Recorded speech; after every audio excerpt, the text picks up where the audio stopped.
ಶ್ರೀಮತೆ ರಾಮಾನುಜಾಯ ನಮಃ. ತಸ್ಮೈ ರಾಮಾನುಜಾರ್ಯಾಯ ನಮಃ ಪರಮಯೋಗಿನೇ ಯೇ ಶ್ರುತಿ ಸ್ಮೃತಿ ಸೂತ್ರಾಣಾಂ ಅಂತರ್ಜ್ವರಮಶೀಷಮತು. ನಮಗೆಲ್ಲ ಒಂದು ಸಂಭ್ರಮದ ದಿನ. ಇವತ್ತು ಆಚಾರ್ಯ ರಾಮಾನುಜರ ತಿರುನಕ್ಷತ್ರ ಮಹೋತ್ಸವದ ಒಂದು ಶುಭ ದಿನ. ಇದು ಮಂಗಳಕರವಾದಂತಹ ದಿನ. ನಮ್ಮೆಲ್ಲರನ್ನ ಉಜ್ಜೀವನಗೊಳಿಸಿದಂತಹ ಸದಾಚಾರ್ಯರು, ಜಗದಾಚಾರ್ಯರು ಶ್ರೀರಾಮಾನುಜರು.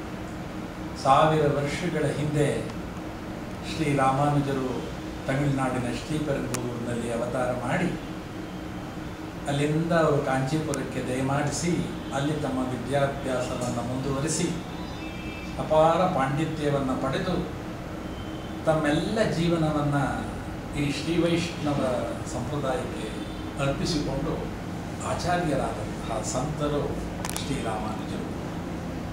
ಅವರ ಜೀವನವೇ ಒಂದು ರೀತಿ ವಿಶಿಷ್ಟ ರೀತಿಯ ಜೀವನ. ಅವರ ವಿದ್ಯಾಭ್ಯಾಸ, ಅಧ್ಯಯನ, ಅದರಲ್ಲಿ ವಿಶ್ಲೇಷಣೆ ಮಾಡಿದಂಥ ರೀತಿ ಎಲ್ಲವೂ ಎಲ್ಲರಿಗೂ ಆಪ್ತ ಅನುಭವ ನೀಡುವಂಥದ್ದು. ಅವರು ಬಾಲ್ಯದಿಂದಲೇ ತಮ್ಮ ಜೀವನವನ್ನು ವಿಶಿಷ್ಟವಾಗಿ ರೂಪಿಸಿಕೊಂಡರು. ಅದಕ್ಕಿಂತ ಹೆಚ್ಚಾಗಿ ಭಗವಂತನ ಸಂಕಲ್ಪವೇ ಹಾಗೆ ಅಂತ ಕಾಣುತ್ತೆ.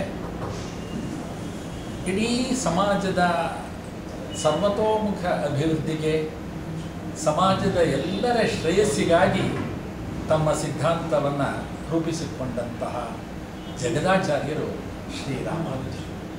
ಆದ್ದರಿಂದನೇ ಈ ಶ್ರೀವೈಷ್ಣವ ತತ್ವ ಅಥವಾ ರಾಮಾನುಜ ದರ್ಶನ ಅನ್ನುವಂಥದ್ದು ಎಲ್ಲರಿಗೂ ಹಿತವನ್ನು, ಎಲ್ಲರಿಗೂ ಶ್ರೇಯಸ್ಸನ್ನು ನೀಡುವಂತಹ ಸಿದ್ಧಾಂತ ಶ್ರೀವೈಷ್ಣವ ಸಿದ್ಧಾಂತ. ಆಚಾರ್ಯ ರಾಮಾನುಜರಿಗಿಂತ ಮುಂಚೆ ಬೆಳಗಿದಂತಹ ಆಚಾರ್ಯರೆಲ್ಲ ಈ ಶ್ರೀವೈಷ್ಣವ ದರ್ಶನವನ್ನು ಬೆಳೆಸಿದರು.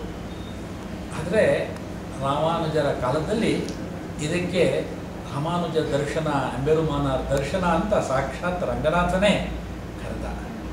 ಹಾಗಾಗಿ ರಾಮಾನುಜ ದರ್ಶನ, ವಿಶಿಷ್ಟಾದ್ವೈತ ದರ್ಶನ, ಶ್ರೀವೈಷ್ಣವ ದರ್ಶನ ಎಲ್ಲವೂ ಒಂದೇ. ಎಲ್ಲವೂ ಈ ಮನುಕುಲವನ್ನು ಹೇಗೆ ಭಗವಂತನ ಕಡೆಗೆ ಕರೆದುಕೊಂಡು ಹೋಗಬೇಕು ಅನ್ನುವಂಥ ವಿಧಿವಿಧಾನಗಳನ್ನು ನಮಗೆ ತೋರಿಸಿಕೊಡುತ್ತೆ. ಯಾರ್ಯಾರಿಗೆ ಭಗವಂತನಲ್ಲಿ ಪ್ರೀತಿ, ವಿಶ್ವಾಸ, ಗೌರವಗಳಿದೆ ಅವರೆಲ್ಲರನ್ನ ಮೋಕ್ಷ ಸಾಮ್ರಾಜ್ಯಕ್ಕೆ ಕರೆದುಕೊಂಡು ಹೋದಂತಹ ಜಗದಾಚಾರ್ಯರು ಶ್ರೀರಾಮಾನುಜರು.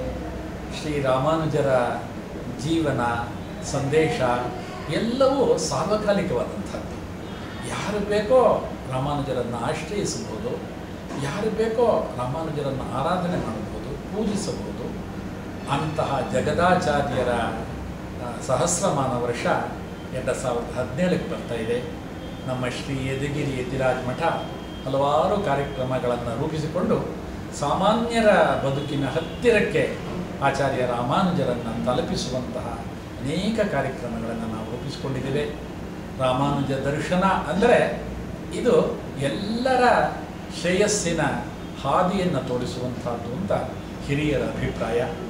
ನಿಮ್ಮೆಲ್ಲರಿಗೂ ಆಚಾರ್ಯ ರಾಮಾನುಜರ ಕೃಪಾಶೀರ್ವಾದ ಸದಾ ಇರಲಿ. ಬನ್ನಿ, ಈ ರಾಮಾನುಜ ದರ್ಶನದ ಒಳಹೊಕ್ಕು, ಅವರ ಅನುಗ್ರಹಕ್ಕೆ ನಾವೆಲ್ಲ ಪಾತ್ರರಾಗೋಣ. ಲೋಕಾಃ ಸಮಸ್ತಾಃ ಸುಖಿನೋ ಭವಂತು. ಶ್ರೀಮತೆ ರಾಮಾನುಜಾಯ.